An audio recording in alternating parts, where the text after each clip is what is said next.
Delighted to have you with me for this 5th session in a series of 6 sessions on the topic of principles and practices of building community. And I'm Tom Pomerantz, and in this particular session we're going to be talking about language. The language that we're going to be talking about has a name. It is called universal language. Universal language, and let me give you the definition of universal language. Definition is the words and language we use when talking about our friends, the words and language they use in talking about us is universal language. The words and language we use when talking about our friends, the words and language we use when they're talking about us is universal language. There's probably no one in here who struggles with issues of language more than I do. I have been doing this 37 years. This is all I've ever done my whole professional life, and I look at the language that I used to use and it's such a struggle. But I'm more fortunate than you are because I get to stand up in front of groups basically every day and expose my ignorance. And there's people who said, but Tom, did you hear the words that you just used? They weren't sensitive. They weren't sensitive, the words that you use. So I get a lot of feedback. Many of you, however, don't have the opportunity to get that kind of feedback. So you continue to use perhaps the same words over and over again. Frequently, somebody will say to me, but Tom, I hear what you're saying about language. It's changing all the time, and the words that we used to use are not acceptable anymore. But if I take the time to learn these words, the language that we should be using, that is respectful language, you're just going to change the words again. Well, what do you mean I'm going to change it? I'm not the language police. I don't change the words that we use. It's not my decision. They evolve for many, many reasons. And you are correct. The words that we're using today that are words that are respectful, they're words that are considered appropriate, politically correct, those words will probably change. They will change in the years ahead. So part of our sensitivity with regard to language is understanding that the words that we use are going to change and try to stay abreast of those changes. Once in a while somebody says to me, well, Tom, what's the big deal with regard to language? What's the big deal with regard to words? Well, my response is that's probably a person who has never been on the receiving end of hurting and cutting words. If you're on the receiving end of hurting and cutting words, you tend to feel a lot different about language. If I came over to any of you in this room as women, let's just say as an example, and I used words that degraded, demeaned, devalued you as a woman, it is not likely that you would look up at me with a smile on your face and say, well, Tom, that's okay, it's just words. No, it's not just words. You see, the words that we use reflect what we think, and what we think is perhaps the strongest indicator of how we are likely to behave. And when you and I hear somebody who engages in racial slurs or use words that are devaluing about somebody based upon country of origin or religious belief or race, we don't say that's just words, because we truly believe that individual who uses that language is more likely to act and behave in a discriminatory way. So the words that we use are important. And you may say, but Tom, I may not use the right words, but I certainly respect people with disabilities. And if I don't use the right words, it's not because I don't see them as my equal. I believe you if that's what you tell me. But nevertheless, the words are important. If you don't think words are important, why don't you call the people you support morons, imbeciles, and idiots? That was the legal medical terminology in the state of California till about around the mid-50s. And if you look at some of the records of many of the men and women who you support, who are older folks, they may have notations in their records where the court has adjudicated them idiots and had determined that they needed a guardian. But none of us would refer to somebody now as a moron, imbecile, or an idiot because we recognize that those words have negative connotations associated with them. So again, what we're looking for is universal language. The words and language I use in talking about my friends, the words and language they use in talking about me is universal language. These are tools, ways in which we need to behave in order to help people enhance the quality of their life. And all the tools that I will be sharing with you today, these tools of language are free. They don't cost any money. You don't need anyone's permission to use them. And I can assure you, if you use respectful language, it will always be consistent with the rules and regulations under which you have to operate. Because our time is limited, I can't discuss and review all the words that we need to know about, and it's really not important that I do. Once you have the definition, once you understand the definition of universal language, every time before you speak, you'll ask yourself, is that the words and language that I would use in generally talking about other people? Is that the words and language they would use in talking about me? And if it isn't, then you probably need to search for an alternative word. Just words, people who say, don't be silly, they're just words, have never been on the receiving end of words that strike the heart, words that hurt. Words are an expression of one's feelings. Words are a good indicator of how one is likely to behave. I do training in shelters for battered and abused women, and having bring up this same topic of language in that kind of environment, on a number of occasions, the management, the administrators of these shelters of battered and abused, where battered and abused women go, will say that men who batter have a particular language that they use. Matter of fact, they will refer to the woman who is the subject of their battering as their old lady. See, again, indicative of the attitude or the belief of the person who engages in that kind of inappropriate behavior. There's connotation and denotation. Denotation, very specifically defined, is basically the dictionary definition. And here it says the most specific or direct meaning of a word in contrast to its figurative or associative meanings. So if I want to know the denotation of a word, you find it in the dictionary. And connotation is the set of associations implied by a word in addition to its literal meaning, the set of attributes constituting the meaning of the term. You know, let's take a word, and I think I have some examples of this, and if I don't, I'll just share them with you. Let's take a word like crippled. Crippled, I can look it up in the dictionary, and we all know what the word crippled means. It implies some kind of physical limitation with regard to ability to move. The word crippled, that's the denotation. The word crippled also has a connotation. You sort of have this imagery that comes in your mind about somebody who is crippled, and it has gone to imply that perhaps they have a diminished quality of life. There are things that they're unable to do. It has connotative meaning that goes beyond just the denotation. And the next aspect of this is slang, a kind of language occurring chiefly in casual and playful speech, to use angry and abusive language. So originally we had a word, crippled, which was very descriptive of someone who had difficulty in physically moving. And the next thing you know, children, when interacting with each other, one child would trip, and the other child would say to that child is, hey, crip, or you're a crip, implying some negative attribute to the person as if they lacked capability and diminished ability. It is a connotation. Words such as spastic, you're all familiar with the word, takes on a slang when you hear one child say to another and the child drops something, you're just a spaz, correct? It's unfortunate that that happens over time, that words that appear to be very legitimate to describe physical, intellectual, or mental health challenges that people have end up being words that demean, devalue, and degrade. Words such as schizophrenic, you know, takes on a negative connotation as well as slang. You know, he's schizoid, you know, and people say it in a disparaging, a pejorative kind of way. There are many F words. By the way, you folks like F words?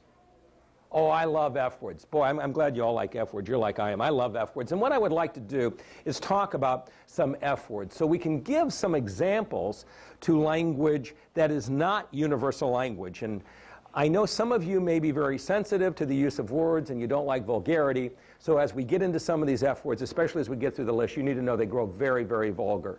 And you may want to put your fingers in your ears or put your head down on the desk. But we need to look at these F words. First F word is function. You've heard someone say, well, he's high functioning. High functioning.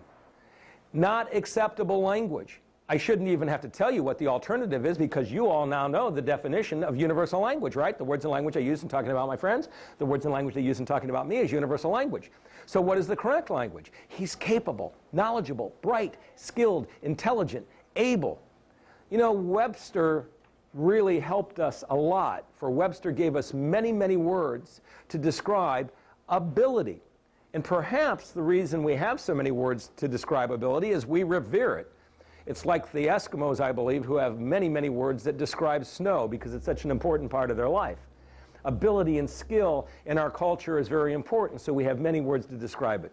We wouldn't want to refer to somebody as high functioning because it's disparaging. We would say he's capable, knowledgeable, bright, skilled, intelligent. And I've heard on occasion somebody referred to as low functioning. Gutter language. It sounds like the operation of a motor. Hey, got a low functioning motor over here. Why don't you put some oil on it? If this was a test and I said, give me 3 responses right now as alternative to the word low functioning, could you all do it? Hopefully, because if you can't do it right now, how are you going to do it when you walk out this door? Are you going to refer to people who you support as low functioning, or are you going to describe them as requiring a lot of assistance, very dependent, not very capable? You know, we really have to give him a lot of assistance. He's not very able. I'll even say someone's not very intelligent before I would refer to them as low functioning. It is disrespectful language. And I find it very fascinating. You know the man who you serve, who is constantly running out of the room? You know, he keeps going out. And the staff refer to that guy as low functioning. You can't even catch up with him. Why would you call someone who runs twice as fast as you low functioning? What's my point? We all have skills, we all have abilities, we have competencies, and we have limitations. And to take one word like low functioning and use it to describe overall who that person is and what they are about is very disrespectful. I would just use this as an example, or say this about me. I'll self-disclose, if you will. I have never changed a flat tire on a car in my life. It's my right hand. I've never changed one. I don't know where my spare tire is. I don't know where my jack is. I don't want to know where my spare tire is. I have a cell phone and I'm a member of AAA. And if I get a flat tire, I will call them and they will come out with their tow truck and change my flat tire. Don't call me low functioning, because the person who changes my tire may not, I don't know for sure, may not be able to stand up here and do this presentation as well as I can. We all have strengths, we all have limitations, and we all have abilities. So words like low functioning and high functioning have no place in our vocabulary. Are you ready for the next word? Feed. Feed. You feed your dogs and you feed your cats. We do not feed people. Feed. When I hear somebody say we're going to feed the clients, it sort of gives me this kind of image, you know. We're going to feed them. Feed is a word that is reflective of learned helplessness and dependence. You should all know what the correct word is. You don't feed people. You assist them in eating, because the word feed is reflective of doing for people versus empowering them. When we hear someone use the word feed, it brings to mind a lot of other words that have to do with how we relate to people and how we support them or how we don't. And they're words like, he's a bather, a feeder, a dresser, a toileter. You know, I remember there was a state, and I'll leave this state unnamed, that literally had job descriptions, job titles for people in one of their large state-operated residences. They had bathers, feeders, toileters, and dressers. They literally hired staff. And by the way, that's good descriptors, because that's what those staff did. They didn't assist people in dressing and teach them how to dress. They weren't assisting people in bathing and teaching them how to bathe. They were doing for. The language is very reflective of how we see ourselves. The twos, you may not be familiar with the twos are: to do for is to care for. That's sympathy. To do to is to program, is to manage. I'm going to do to you. I'm going to program you, scheduleize you, menuize you, habilitate you. To do to, as if the person is broken and they need to be fixed. To do with is to care about. That's empathy. So language that reflects that we're doing for people is language that suggests that we're nurturing learned helplessness. We're not empowering them. They're not going to grow, develop, and become more independent. Everyone ready for the next F word? Next F word is, and before I give you this next F word, it may not have as much relevance here at your agency as many other places because it's an F word that is commonly used in agencies that provide residential services for people, and the F word is facility. Facility. You'll hear staff who work in a group home say is, I work in a facility, a residence, a facility. Well, the truth is, a facility is a toilet. It's meant to be flushed, not lived in.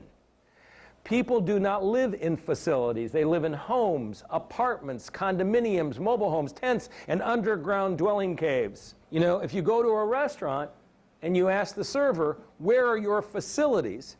The server will probably say, the men's or ladies' bathroom is right over there.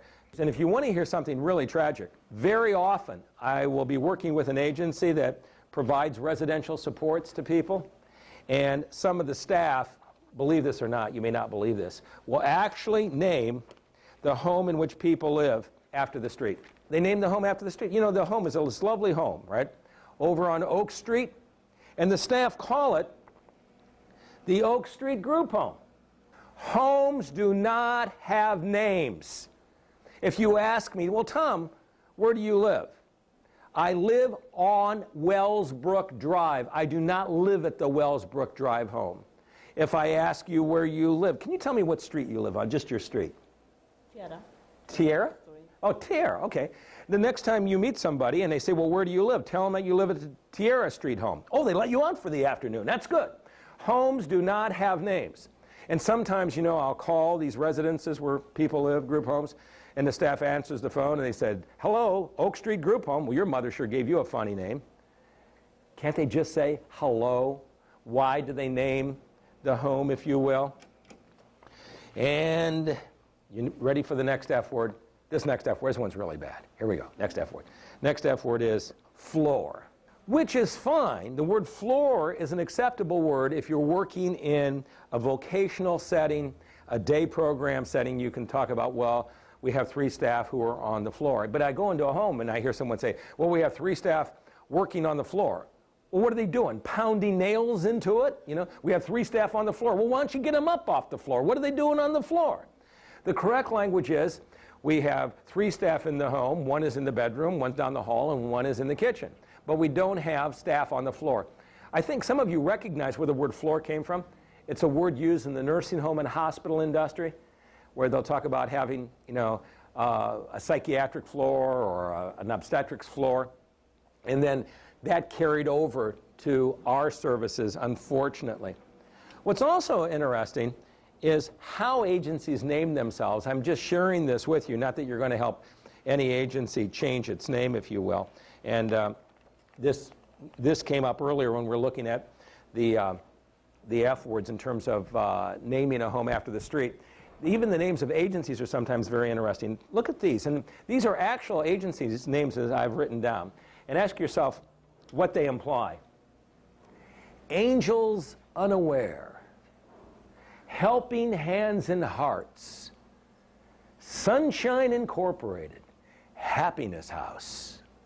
I have to be very careful. There are many others I wanted to put up there, but since I'm now under contract with them, I wanted to be careful not to put them up. But do these names evoke images of inclusion and self-determination?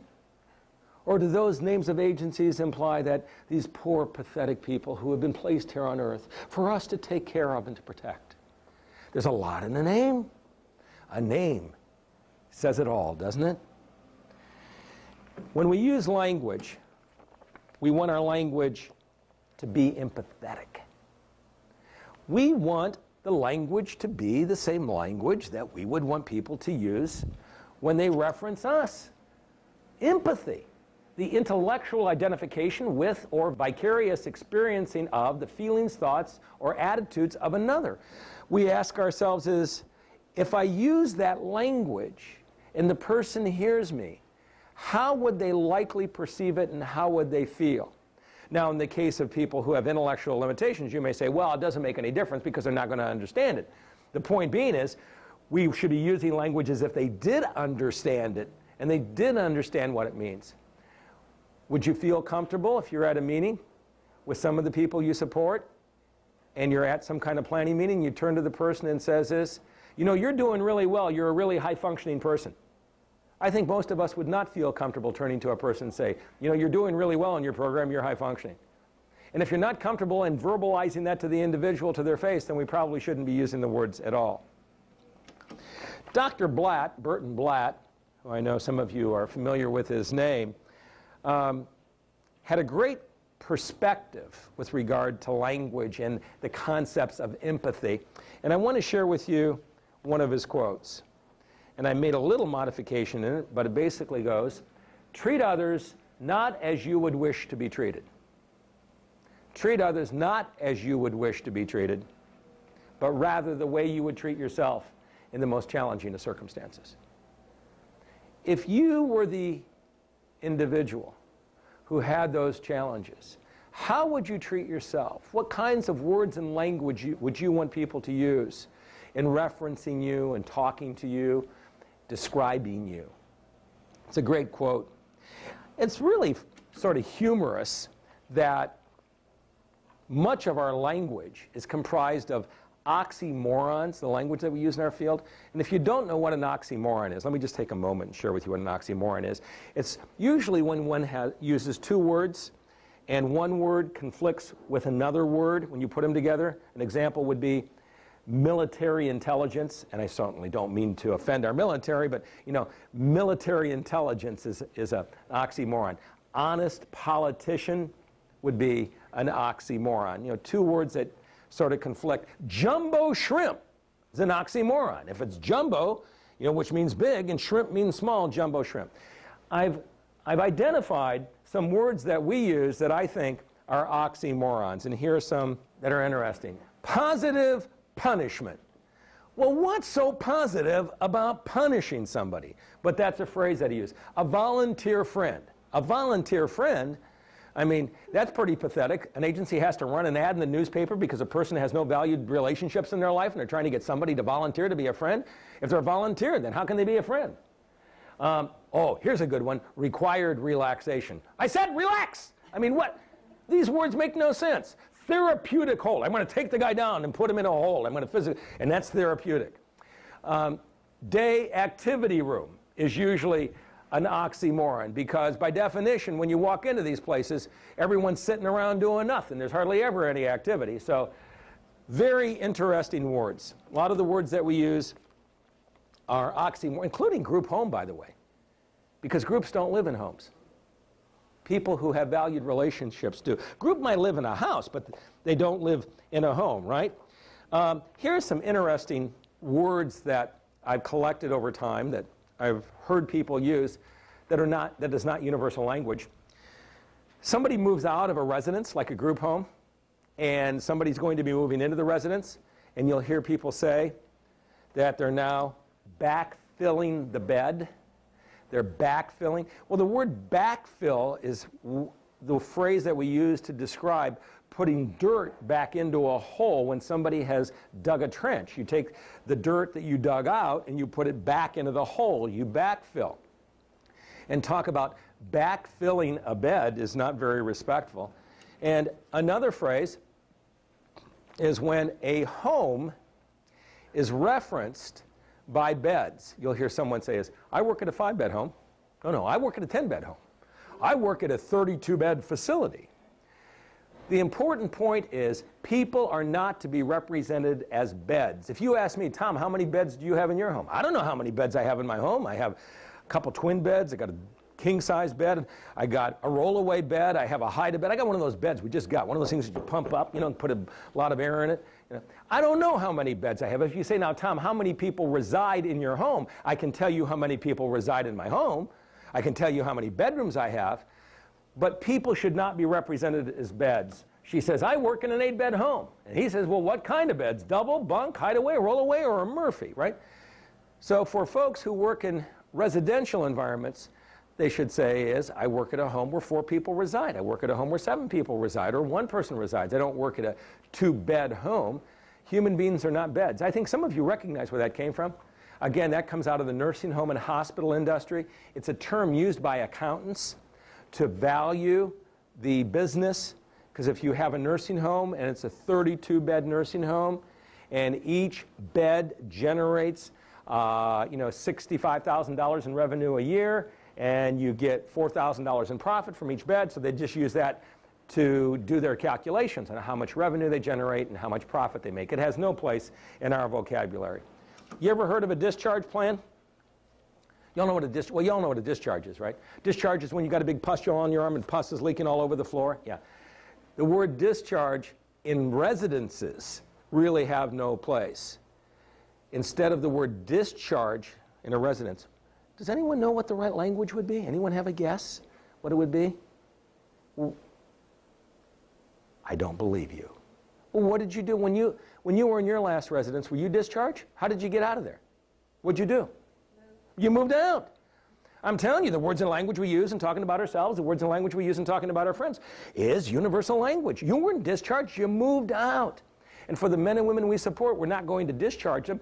That implies, number one, that they have little control over where they live and somebody else is making the decision, and they're not going to be admitted. What's going to happen? Were you admitted to your last home? What'd you do? You don't know how you got there? You moved in. People move in and they move out. We don't admit and we don't discharge. So the word discharge has, again, a medical implication to it that's not really acceptable. And have you ever heard someone say, and I hopefully you haven't, he's a Downs?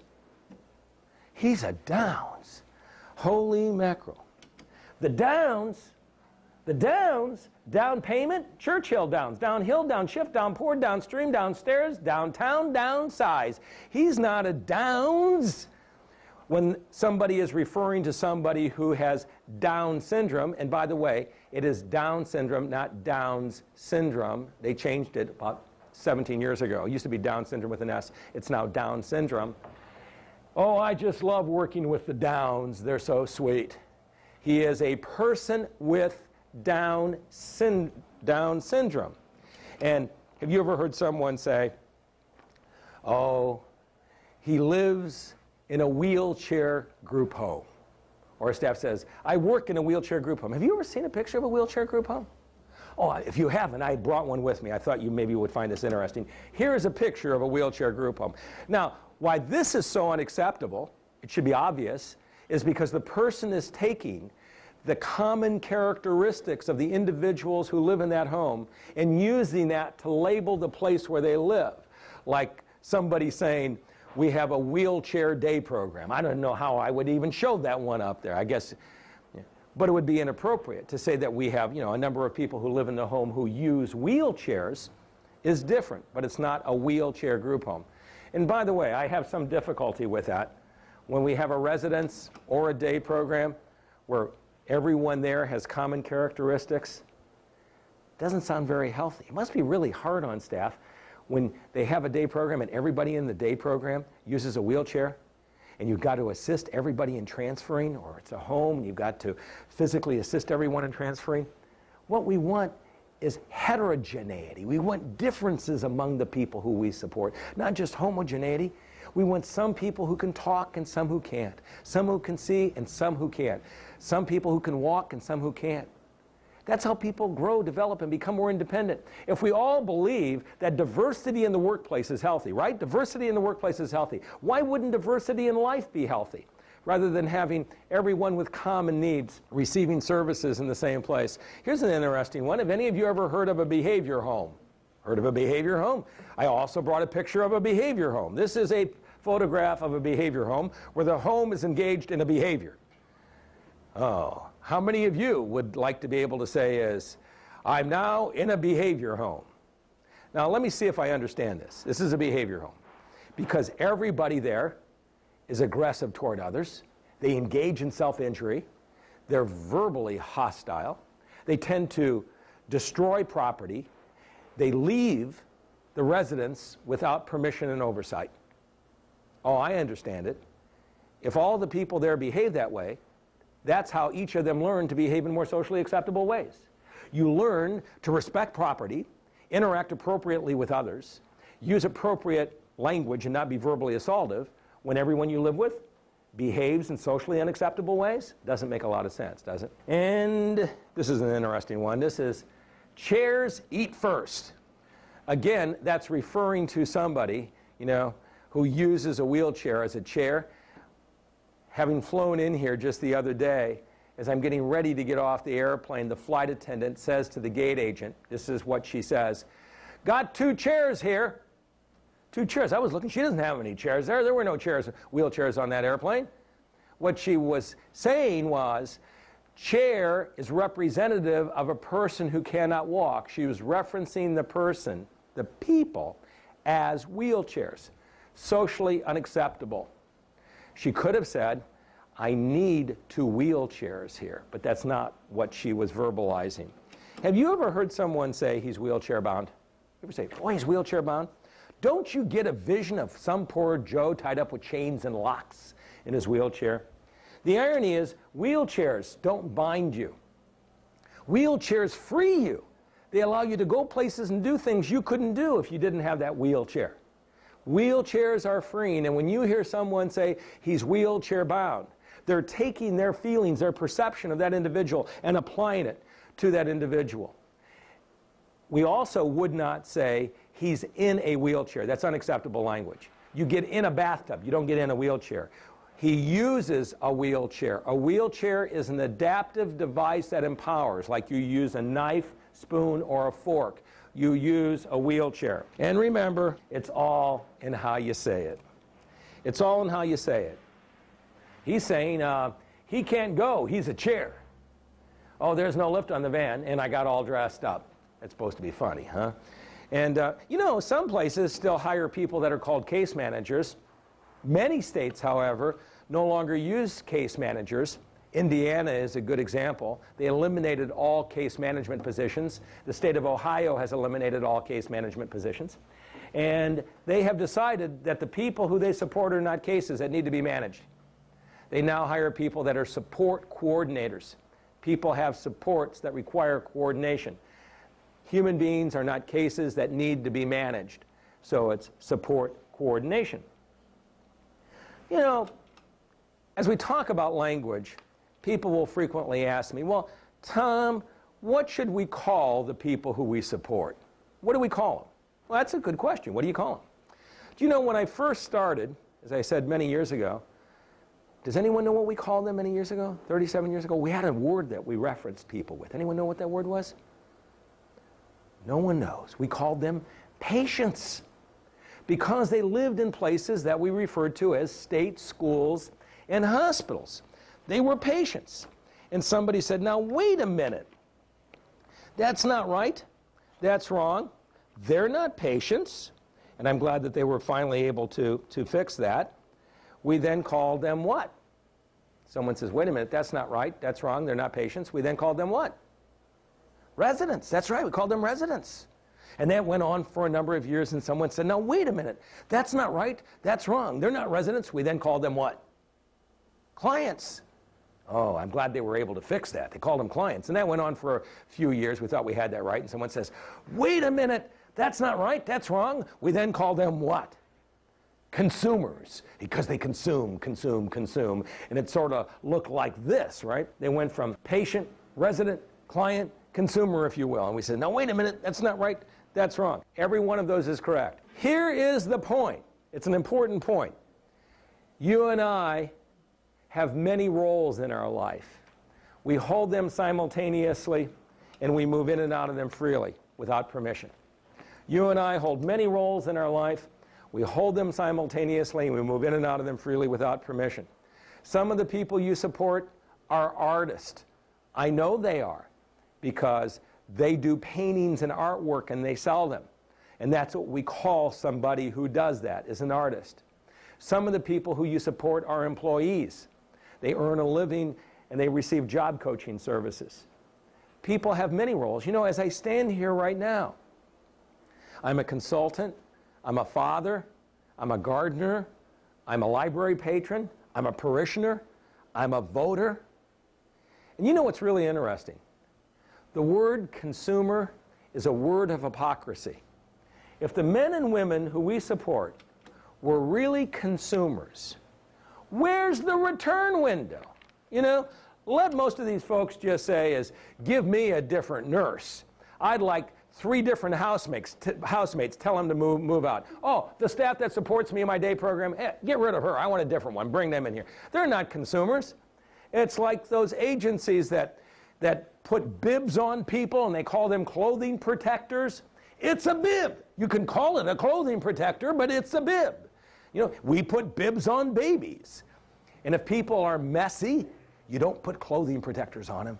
For women, they can wear aprons as a woman might.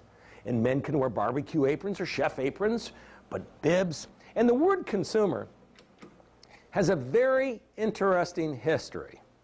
The word consumer was a word used by Hitler in the Third Reich to describe Jews, gypsies, people of color, and other people referenced as subhuman organisms that sucked everything out of the German economy. They were the target of annihilation. And the Nazis referenced them as consumers. Don't you find it interesting that many agencies have taken that as their word of choice to describe the men and women who they support? I think someday we will look back upon that word consumer and we will say, shame on us, and we will say, why didn't we call them producers? Not consumers, but producers. I have an article regarding consumer that I thought you might find interesting, and I will read it to you. It's a bit difficult to read. These are 2 consumers here that they're referencing, okay, with mental retardation. The year is 1908. And 1848, the term consumer comes on the scene. 1848. Ralph Nader's grandparents weren't yet alive when people with disabilities were first called consumers, quote, close quote, by human services systems. Samuel Gridley Howell, progressive leader of America's institutional movement, had this to say to the Massachusetts state legislature in 1848, quote, there are at least 1,000 persons of this class who not only contribute nothing to the common stock, but who are ravenous consumers, who are idle and often mischievous, and who are dead weights upon the material prosperity of the state, close quote. The term caught on and became a buzzword in human services, which persist even today. In 1858, Henry Knight cut the ribbon on the first institution for undesirables in Connecticut, saying, quote, being consumers and not producers, they are a great pecuniary burden to the state. Pecuniary burden means a financial burden to the state. There's a subpart of universal language that you're probably very familiar with. And this phrase has been around for a while. It is called people first language. People first. Called people first for a very simple reason. The idea is the word person or people is put first and the word disability is second. Thus we would say people with disabilities. It would be incorrect to say a developmentally disabled person, for it's not who they are. It's only one aspect or one characteristic that that person has, and perhaps the least important of all the characteristics about them. So people first language would be is people with developmental disabilities, people with mental retardation or intellectual disabilities. By the way, in terms of language, some people are proposing that in the very near future, all people with mental retardation will be eliminated. Well, it appears that the phrase mental retardation will be eliminated, and what will replace it is intellectual disabilities, which is a diagnostic term used by many other countries in Europe and Canada, intellectual disabilities, rather than mental retardation. It should be pretty clear why there's a strong push to change it, because the words mental retardation have taken on slang. They've taken on a negative connotation. One child says to another, hey, retardo, hey, retardate. So to avoid that, the connotation that it has taken on and its slang use, there is a proposal to go to intellectual disabilities, which is far more descriptive of how we now understand the challenges of the individual. People with cerebral palsy, not a cerebral palsied person, Have you ever heard someone say he's a cancerous person? I've never heard that. He's a person with cancer, but a cancerous person?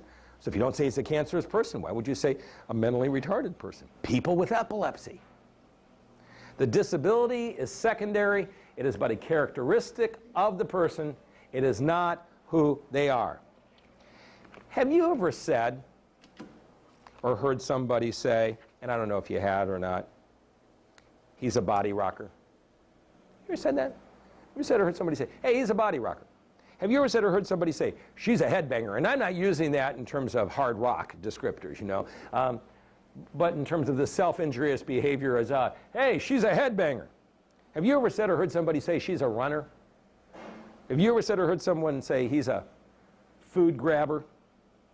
Have you ever said or heard someone say she's a hair puller? Have you ever said or heard someone say she's a hoarder? Have you ever said or heard someone say he's a feces smearer? The first time I heard them refer to the guy as a rectal digger, I thought he did it for a living. Listen to the language that I hear some people use. What are they doing? They're taking the most unfortunate, tragic aspect of that person's life, the thing that probably stands in their way more than anything else of having a life of meaning and value, the fact that the individual engages in frequent headbanging behavior or biting their hand or intensive body rocking, and they use it as a label. The correct language is, if you need to reference it, he engages in headbanging. It's not who he is. He's not a runner. He leaves without supervision or oversight. He's not a floor sprawler. He engages in floor sprawling. He's not a food grabber. He takes other people's food, if you need to reference it. We don't label people. Label jars. They have labels. This is not who they are. Never define a person by those characteristics which erode the quality of their life.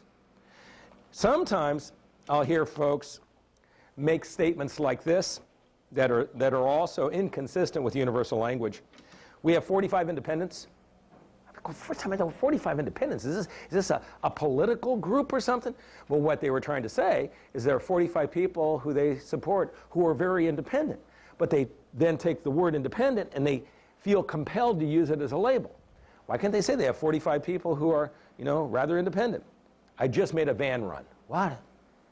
Is that what you say at home? I just made a van run. You gotta say to the kids is, hey, we're gonna do 3 van runs, right? No, I'll take you to the, you know, to the movies. We support 10 apartment people. What does an apartment person look like? The staff are loading the van.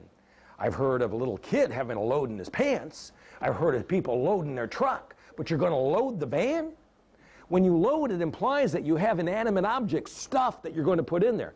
Versus we're assisting people in getting in the van. We're going to load it. She completed the med pass. I mean, don't you just see, you know, they got versus I'm assisting people in taking their medications. When you help your son or daughter take their medication, what do you say? I turn to my husband and say, I just completed the med pass. I mean, what is that? We don't talk that way. And we operate a behavior home, and we already did that one. The last one I'd like to leave you with has to do with demonizing. And this is one that we can find ourselves trapped in without realizing it. Demonizing, you know, it's when we use words or language or state, describe someone in a way that makes them appear evil or mean-spirited. And these are some phrases that I've attempted to capture that demonize people. He likes to hurt other people. You see why that demonizes?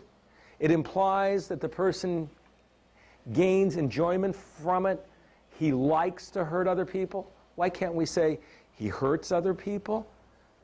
Do we really believe he likes it?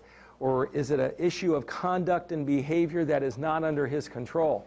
He targets people who cannot defend themselves, implying that there's this conscious thing going on to try to just get people who can't fight back. He enjoys intimidating others with his threats. Look at the word enjoys.